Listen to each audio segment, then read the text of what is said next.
श्री स्वामी समर्थ. नमस्कार मंडळी. काकांनी ना बाजारातून कारले आणले होते तेव्हा ते छान होते, अगदी ताजे ताजे. ह्या बाजारात आणले होते, 2 दिवस झाले फक्त. तर ते आता फ्रीजमध्ये ना सगळे पिवळे होऊन गेले, पिकून गेले. ते खराब झाले नाहीत पण पिकून गेले. हे बघा, कारले फक्त पिवळे झालेले आहेत, पिकले आहेत, खराब नाही झाले. कोथिंबीर पण बाजारातून आणली तेव्हाच ती सुकलेली होती, उन्हात सुकून जाते. आल्यानंतर मी तिला तोडली आणि कपड्यात बांधून ठेवली, पण ती तरी सुकलेलीच आहे. ऊनच इतकं पडतं, काय ताजी राहणार आहे ती. एकच कारलं न पिकलेलं आणि छोटंसं आहे. हे मी बारीक चिरून घेते आणि मग कांद्यात याला शिजवून घेते. नाहीतर हे पिकलेले कारले आहेत, हे पटकन शिजून जातील. अशी शिजवायची गरजच नाही त्याला, कारण की कांदा झाला की कांद्यामध्ये हे कारले टाकून परतले आणि मसाला सगळा टाकला की भाजी लगेच तयार होते.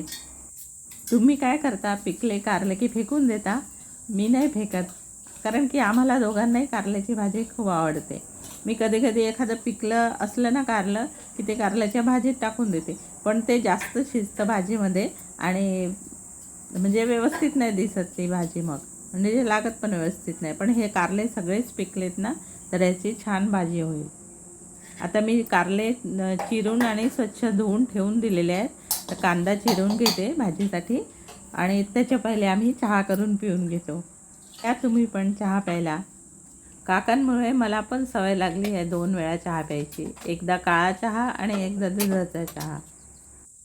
चहा उकळतो आहे तोपर्यंत भाजीसाठी कांदा चिरून घेते, कारण की सकाळची वेळ आहे आणि काकांना जायचं आहे, त्यांचा डब्बा तयार करायचा आहे. तर चला, ही व्हिडिओ इथेच संपवते.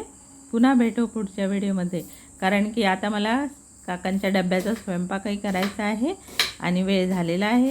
8:30 वाजलेले आहेत वाटतं आता, आणि 9:30-10पर्यंत काका जाणार आहेत.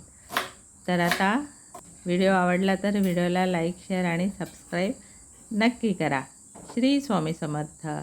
पुन्हा भेटू पुढच्या व्हिडिओमध्ये. तोपर्यंत आनंदी राहा. श्री स्वामी समर्थ. जय जय स्वामी समर्थ. या चहा प्यायला तुम्ही पण.